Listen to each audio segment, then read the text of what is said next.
Hey guys, another video for our Myths About Japan playlist and maybe also our Wheels in Japan playlist. If you have a look at those signs inside the car windows, look at those numbers, multiply those numbers by $100 and that will give you the value of these cars in dollars. So 49.9 is $4,990 approximately. That's an approximate exchange rate. So most of these cars we're going to be showing you are going to range from about 2 to 3 years old to about 10 or 11 years old. They're going to range in price from about $2,000 up to about $12,000. So they're just examples of the topic of this video, which is the myth that Japanese people buy new cars because old cars are too expensive to keep in Japan. So unfortunately, the math on that myth doesn't add up.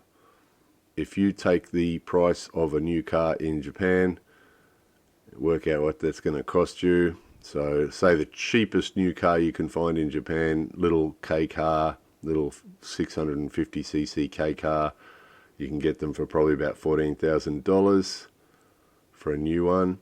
And then 6-seater car or a bigger car, 5-seat car, you might be looking at, cheapest one might be about $25,000. So if you spend $25,000, $35,000, $40,000 on a new car, or you buy a second-hand car for $5,000 or $10,000, and then the myth is based on the fact that the Sharken, we have to have the Sharken. We made a video about this recently, where you have to go and have your car checked over and pay sort of a road tax and whatever repairs are required and the price of the inspection. So, for an example, we have two cars. We have one car is a K car, so little 630cc K car, which is cheaper for Sharken, and there's some other advantages to the K car as well. We made a video about that previously. The little K car is about 8 years old. It costs probably on average about $500 a year for Sharken and maintenance and repairs. Maybe occasionally a little bit more, $500-600 a year for that car. And then we have a full-size car that is a white plate car that's a little bit more expensive. And the total cost for us for the Sharken and repairs and maintenance on that car is probably about $800 a year. And that's it. There's no payments. There's no anything else. So if you do the math and compare that to buying a new car, so in the case of the K car, the price mentioned for a K car previously, the K car is a Suzuki Wagon-R, so a brand new Suzuki Wagon-R is probably going to be closer to $20,000. So you're either going to have to fork out $20,000 in cash or get a loan and pay that off monthly, and compare that to paying $500 or $600 a year total, including maintenance and repairs and Sharken and everything. The math just doesn't add up, does it, to support that myth? So the other argument is, of course, if that myth was true, it wouldn't be so easy for us to find these huge car yards full of second-hand cars, because nobody would want to buy them, would they? Why would you buy a second-hand car like one of these that's 10 years old if you could just go and buy a new car and it would work out cheaper? It's just not true. So $1,200 for that car there. And usually they're in pretty good nick because of the Sharken thing. Over the years, they have to be well maintained. The Sharken's really strict about the condition of the outside and inside of the car. So you usually don't find cars with dents and damage to them. Usually the insides of them are pretty well kept.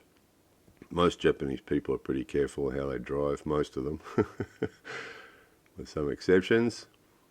So you're pretty safe. So if you found yourself living in Japan in a place, big cities, you're not going to need a car. We made a video about that years ago. But if you lived outside the big cities and you're living somewhere where you wanted to have a car, this would be a great option. $2,000 or $3,000, you can buy a pretty decent car in good condition. Our thinking is, with our two cars, we're just going to drive them until it gets to the point where either they're unreliable, where they keep breaking down and keep having problems, will become unreliable, or when something goes so wrong with one of them that it costs too much to repair, and it's not worth doing. And when we get to that point, the car will then be worth zero to us, and we'll throw it away. Well, we won't throw it away. We'll have to pay some money, probably, or trade it in. We can trade it in on a newer one. But again, if you do the math, you compare buying a $20,000 new car or a $30,000 new car, compare that to buying a car that's 2 years old with maybe 40,000 kilometres on it, that's still practically, pretty much new condition, but it will be almost half the price. A car that's $30,000 here, brand new, if it's 2 years old with 40,000 on it, it's probably going to be about $15,000. So again, that myth that people only buy new cars because of the cost of running the old ones, suggesting that it's a math issue. It's not. If you do the math, you can see it's clearly not. What it is the same thing we've talked about lots of times before. Japanese people usually prefer new things. So those who can afford a new car buy a new car because they prefer that, and then they maybe trade it in every 2 or 3 years or 4 years or something like that, because they just like to have new things. That's what it is. It's not the math. If it was the math and they bought a new car, they'd keep it for 10 years. That just makes more sense. If you do the math on that, a $30,000 car that you keep for 10 years costs you $3,000 a year, doesn't it? Assuming that after 10 years it's not going to be worth much. So again, the math doesn't add up. That you're not going to keep buying new cars every 2 or 3 years because of the math. You're going to do it because you like new cars. That's the reason. So anyway, anybody who has any doubts about that, do the math yourself, and you'll find that it's true. Smash that myth. Anyway, there it was. More videos coming soon.